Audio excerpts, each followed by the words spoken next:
नमस्कार दोस्तों, कितनी अजीब बात है ना कि हर माता पिता अपने बच्चों को एक सुरक्षित भविष्य देना चाहता है।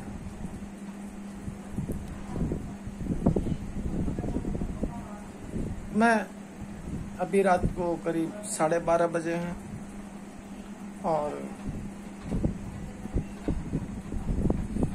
जो भी मन में चिंतन मनन मैंने किया दोस्तों, उसे मैंने लिखने का प्रयास करा और एक कॉपी में मैंने लिखा हुआ है और मैं आपके साथ बीच बीच में उसे पढ़ूंगा और आप लोगों के साथ अपने मन की बात शेयर करूंगा। कहीं कोई त्रुटि नजर आए, कमी नजर आए तो मैं क्षमा चाहता हूँ। मैं जो समझ पाया, मुझे जो लगा, वह मैं लिखने का प्रयास कर रहा हूँ।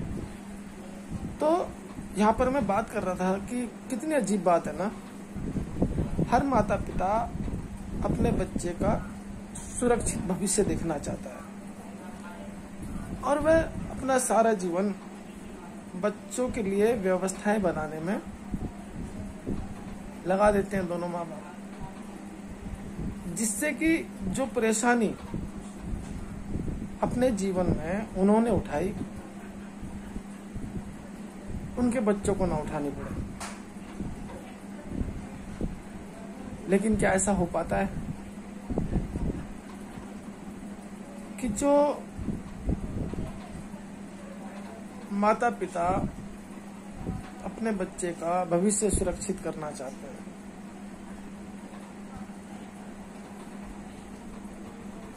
वह भूल जाते हैं कि जो समस्याएं, जो संघर्ष उनके सामने आए, उन्हीं समस्याओं और संघर्षों की वजह से ही तो वो समाधान तक पहुंच पाए। भाई, मेरे जीवन में संघर्ष थी, मेरे जीवन में समस्याएं थी, मैंने उन्हें कैसे हैंडल करा, कैसे मुझे लड़ना था, और समस्याओं का समाधान मैंने निकाला और निकला और फिर मैं एक मंजिल तक पहुंचा। ये जरूरी तो नहीं कि जो संघर्ष माता पिता के सामने आए वही उनके बच्चों के आगे भी आएंगे, क्योंकि जब हम उन्हें सब कुछ स्वयं ही कराया दे देंगे तो वह क्यों करेंगे।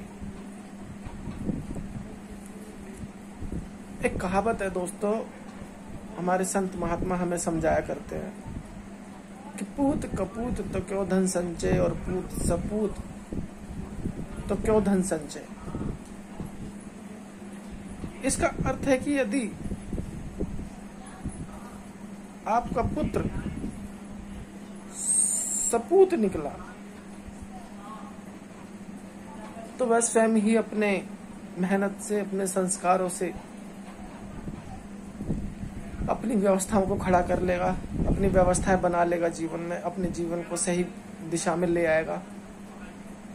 और यदि आपका पुत्र, यहाँ पर पुत्र पुत्री कोई भी हो, पुत्र मैं कह रहा हूं, यदि आपका पुत्र सपुत्र ना बनकर कुपुत्र बन गया, गलत दिशा में चला गया, अय्यास हो गया,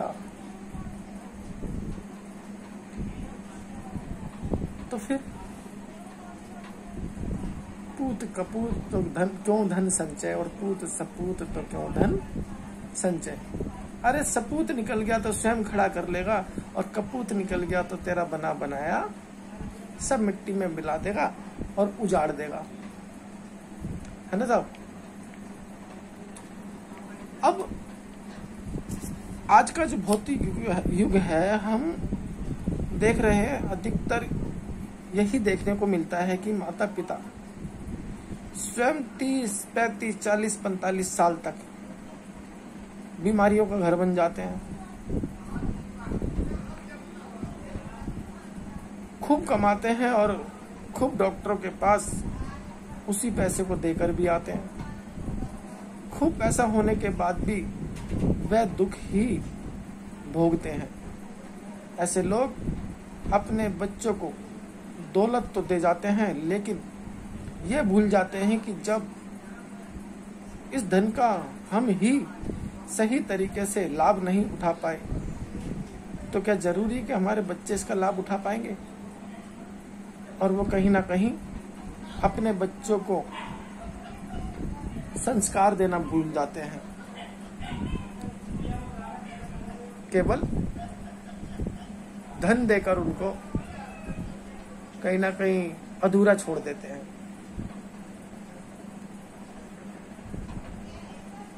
कुछ माता पिता बच्चों को संस्कार देने की कोशिश भी करते हैं, समझाते रहते हैं कि सही क्या है गलत क्या है, लेकिन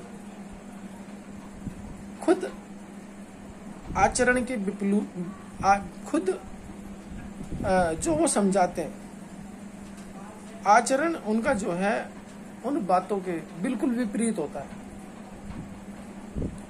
जिससे बच्चे उनकी बातों का अनुसरण नहीं कर पाते हैं। हम कहें कुछ और करें कुछ, और हम ये सोचें कि हम तो जैसे मर्जी जीवन जी लेंगे, लेकिन हमारे बच्चे सही दिशा में चले।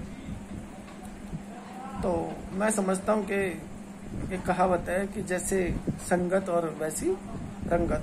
आप बच्चों को संगत दीजिए, ऊपर रंगत अपने आप आ जाएगी। अगर आप संगत नहीं दे पाएंगे अच्छी, तो वो आलतू फालतू की संगतों की रंगत उसके ऊपर चढ़ेगी ही चढ़ेगी।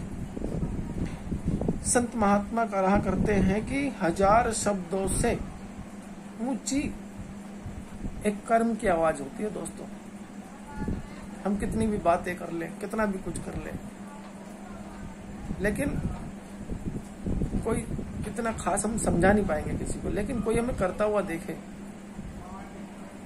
तो वह जरूर हमसे प्रभावित होगा। तो सभी माता पिता को यह जानना आवश्यक है कि यदि आप अपने बच्चों को जैसा देखना चाहते हो, आप खुद ऐसे बन जाओ ताकि आपके बच्चे आपका अनुसरण करें।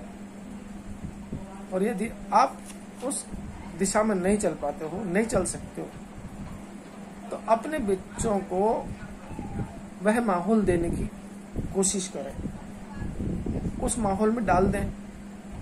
ये विचार आपको करना है कि मेरी कही बात को आप कितना डीपली लेते हैं, कितना आप समझ पाए हैं मेरी बात को। और जो भी कोई त्रुटि मेरी बात में लगती हो तो कृपया प्लीज मुझे बताएं, मुझे अच्छा लगेगा। मेरे मन की बात थी, रात को 12:30 बजे लेकर मैं इस बात को बैठ गया, और अक्सर मैं इस तरह से लिख लिया करता हूँ। तो आप सभी का बहुत बहुत धन्यवाद। ओम नमस्ते।